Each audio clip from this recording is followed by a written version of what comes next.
finding and executing on 3 simple pattern. Saya akan menjelaskan nanti ada 4 kurang lebih ya, 4 chart pattern. Kalau di judul 3 pattern, tapi saya kasih 4 chart pattern klasik ya. Kita perkenalan dulu. Chart pattern adalah sebuah alat dari technical analysis. Jadi dia merupakan satu tool aja ya. Bisa dikombin dengan yang lainnya seperti moving average, support resistance, supply and demand, dan sebagainya. Chart pattern itu merupakan cara tercepat dan cara termudah untuk memprediksi the next direction of the price. Jadi pergerakan selanjutnya dari harga itu mau kemana kelihatan jelas dengan chart pattern klasik ya.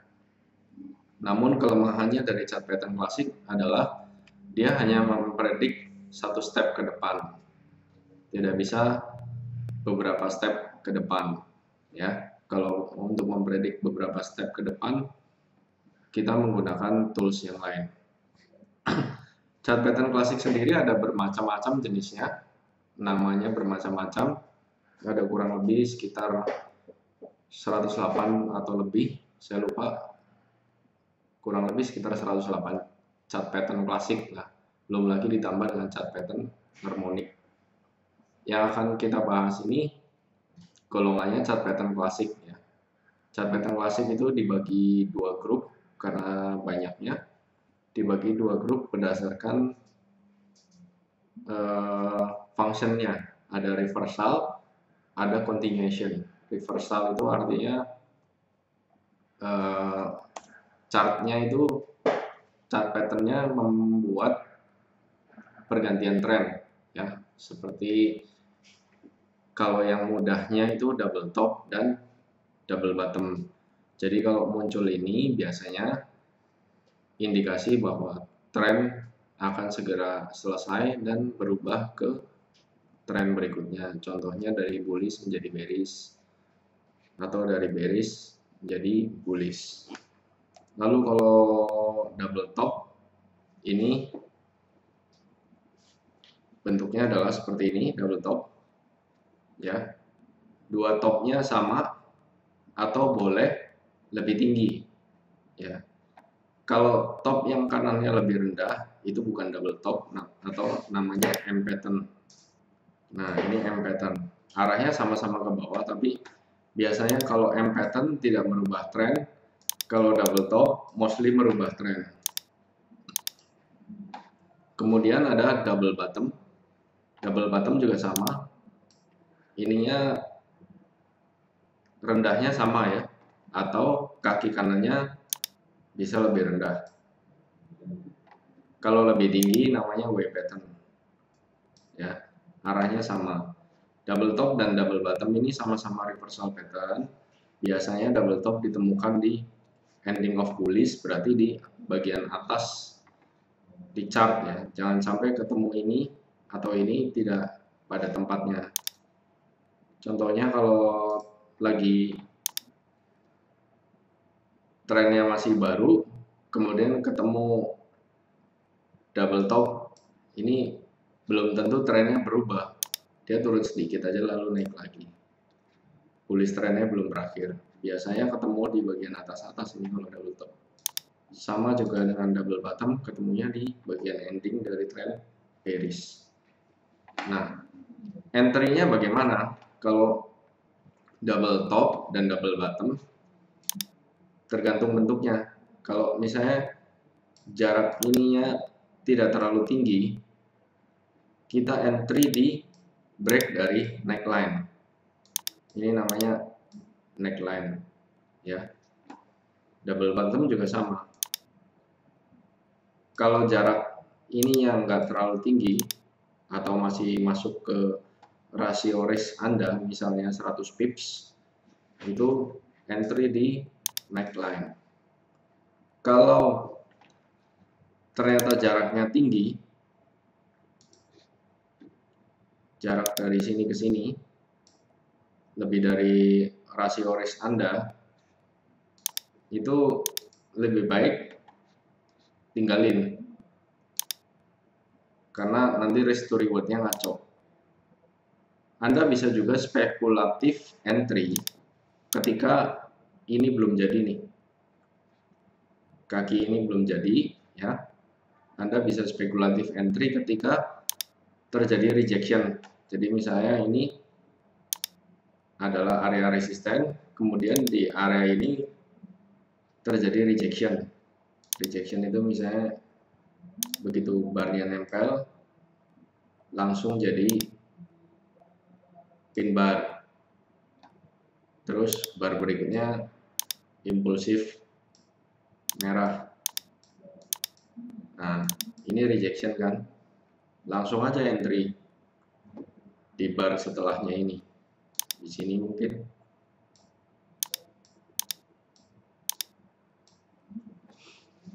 di bar yang ini Anda bisa entry ya.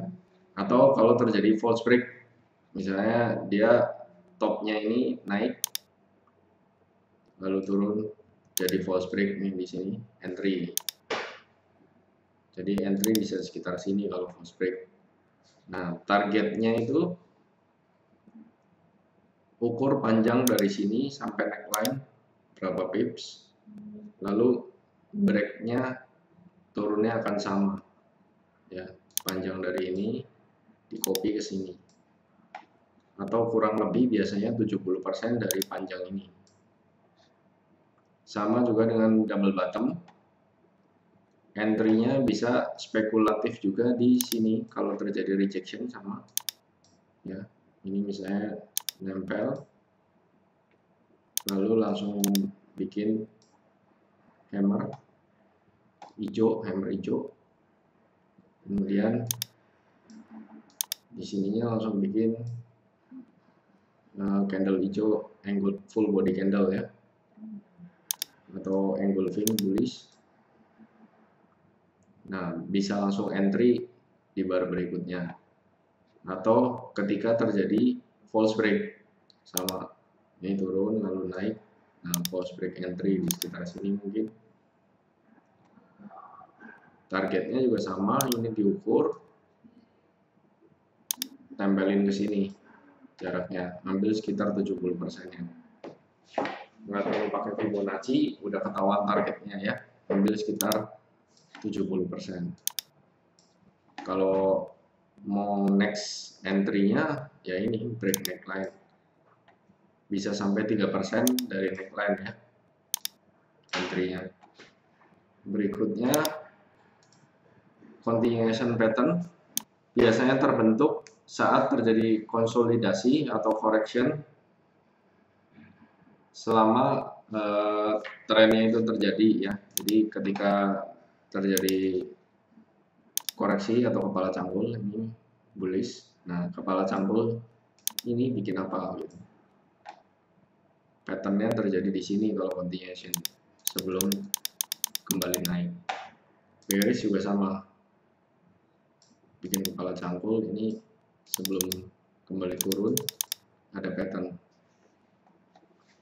Di sini bisa falling wedge, rising wedge, di sini descending broadening wedge, ascending broadening wedge. Nah, yang akan kita bahas ini dua pattern ini. Tadi sudah dua ya. Sekarang dua pattern berikutnya adalah ascending dan descending broadening wedge. Bentuknya seperti megaphone tapi miring. Ya, dari sempit melebar, turun arahnya. Dua-duanya garisnya turun, melebar, membentuk megaphone. Ini namanya descending broadening wedge. Descending artinya turun, broadening artinya melebar. Nah, ini kalau yang naik itu ascending broadening wedge. Bentuknya melebar, kemudian kedua trend line-nya naik. Swing line di dalamnya ada dua minimum atau lebih ya. Jadi dua swing low, dua swing high, atau sampai 3 nih baru dia naik. Buy triggernya atau sell triggernya adalah break dari trend line. Trend line yang ini ya. Nih. Jadi ini buy, lalu TP-nya bagian puncaknya ini ditarik garis lurus. Nah, ini sekitar sini TP-nya.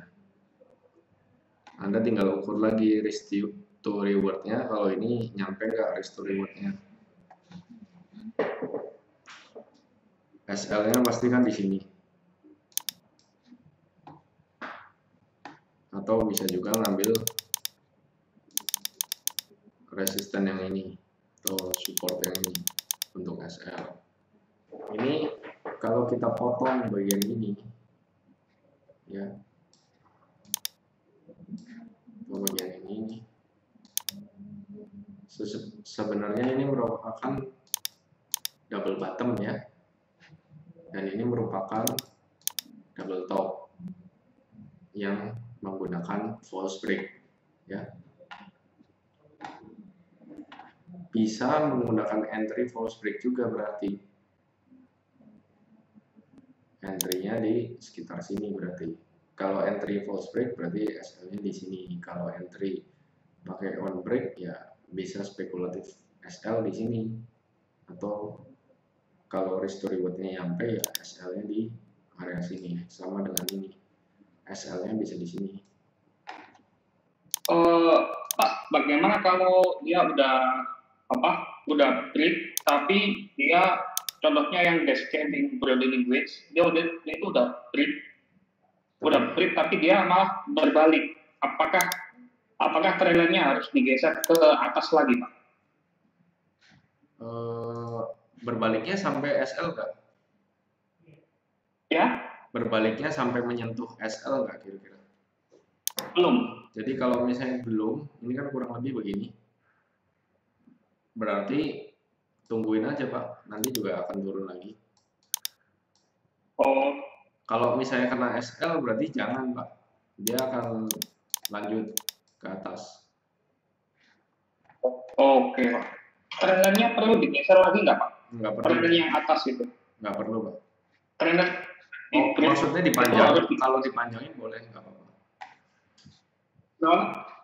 Kalau trailernya dipanjangkan bisa jadi Pak, karena sometimes memang ABW bisa sampai 5 step.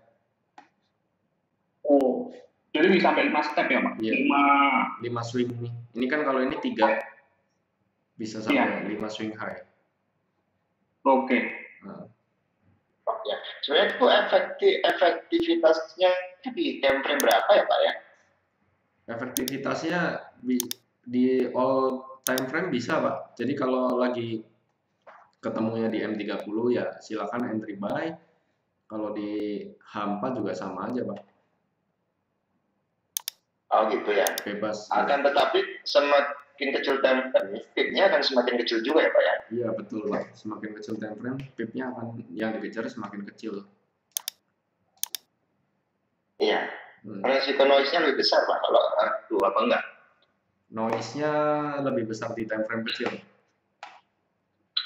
Oh gitu ya Pak ya. Oke, makasih Pak. Oke Pak. Pak Adi menanyakan false trade itu apa? Yang saya tadi bicarakan false break Pak, bukan false trade. Jadi false break itu kalau misalnya, jadi ketika Anda melihat adanya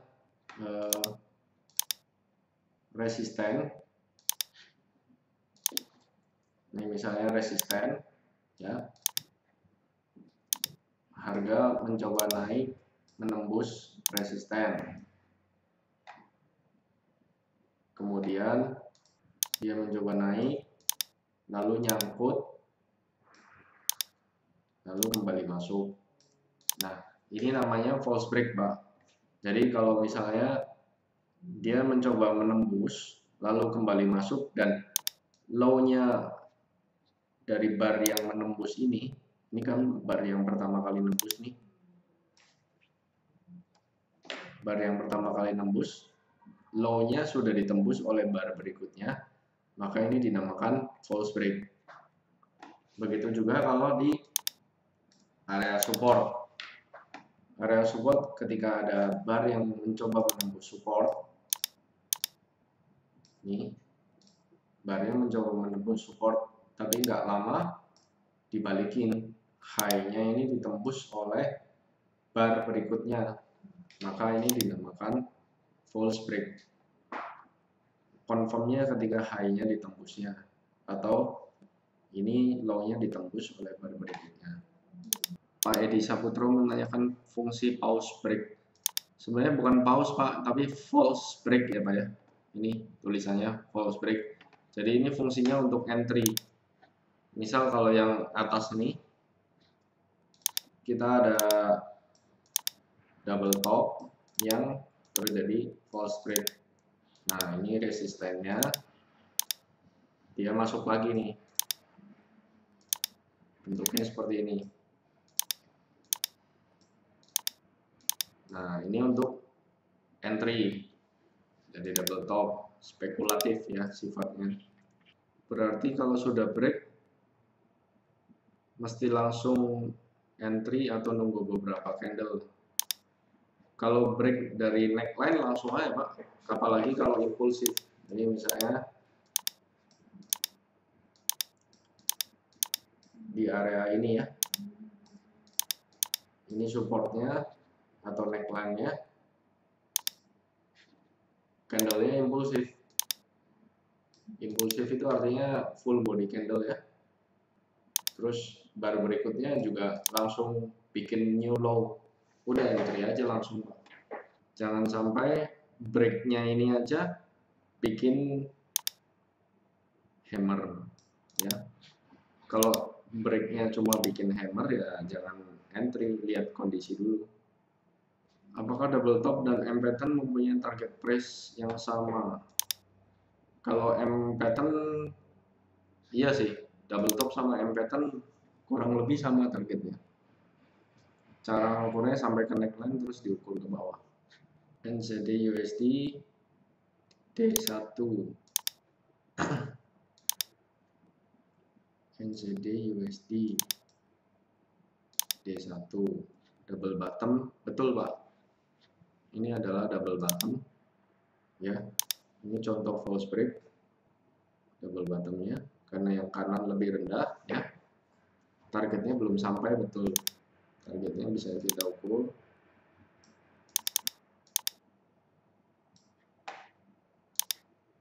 Kurang lebih di sini ya. 70%. Kalau mau ukur 70% yang tepat ya bisa pakai Fibonacci, diukur dari sini sampai sini. Sorry.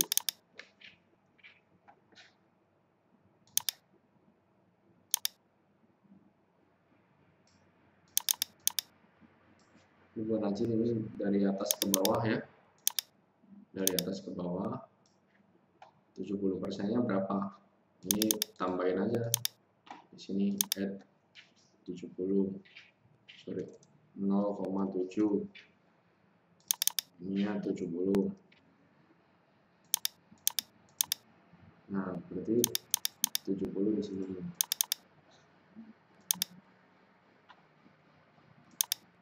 Stop loss-nya swing low bawah, betul Pak. Stop loss-nya di sini. Halo Pak Koko? Ya. Maksudnya break yang mana Pak?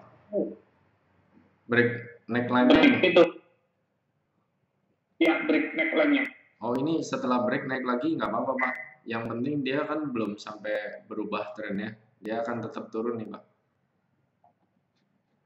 Oh ya, yang penting nggak nyentuh stop loss saja ya Pak? Nah, yang penting nggak nyentuh stop loss. Iya Pak. Yang penting nggak sampai stop loss. Jadi dia akan tetap turun. Apalagi ini kayaknya cuma bikin kepala cangkul aja. Oke. Breaknya kalau breaknya cuma ekornya doang itu juga bisa disebut break juga ya Pak? Bisa Pak. Bisa Pak. Oke. Tapi lebih aman kalau misalnya Bapak belum punya posisi, cari yang impulsif. Kalau ini memang breaknya nggak kuat. Ini kan breaknya nggak kuat ya.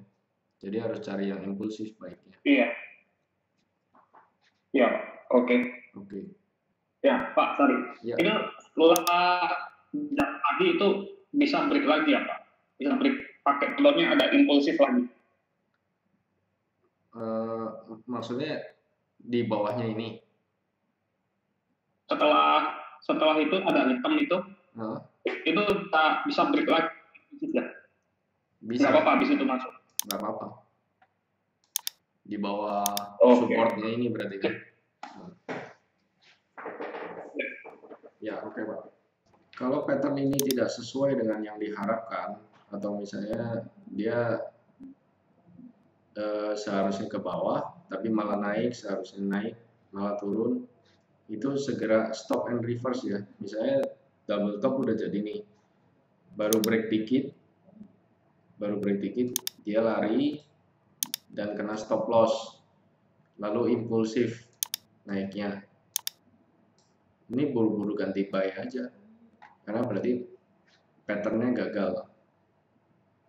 Pattern failure itu akan naiknya lebih kencang ya, atau turunnya bakal lebih kencang daripada pembentukan chart pattern itu sendiri.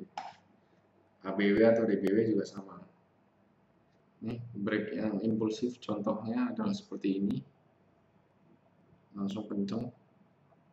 Kalau ketemu panjang seperti ini, bila dilihat kurang lebih 2 kali dari bar-bar sebelumnya, itu sudah menunjukkan impulsif. Jadi kalau ketemu bar seperti ini, begitu close langsung entry aja. Close kan next candle nih, berarti langsung entry aja karena dia secara ukuran candle sudah impulsif atau udah 2 kali dari candle-candle sebelumnya. Ya, jadi langsung entry aja. Ascending broadening wedge. Mau entry false break juga kan nggak ada ini, nggak ada swing ketiganya. Targetnya di sini ya, lurusannya ini tuh. Kalau misalnya telat seperti ini, berarti kan kita baru entry aja udah area target, itu masih bisa di extend setelah nunggu jadinya swing high ya. Ini kan turun, kita entry, lalu pasti memang jadi swing high, pakai bantuan EMA nih, bisa pakai bantuan EMA 21 sebagai area resistennya, atau bisa juga area resistennya di garis merah ini yang kedua atas, di swing low yang ini area resistennya. Selama belum ketemu area resisten yang ini, maka masih boleh hold. Kan entry sekitar sini. Nah, target berikutnya di mana bisa menggunakan Fibonacci ya. Tarik, ambil area 1618 atau area 224. Penan ini merupakan salah satu jenis continuation pattern juga. Entry-nya pakai breakout juga. Breakout dari trendline-nya ini, breakout baru entry. Oke, bila tidak ada pertanyaan, demikian webinar eClub kali ini. Semoga membuat Anda semakin profit. Selamat sore.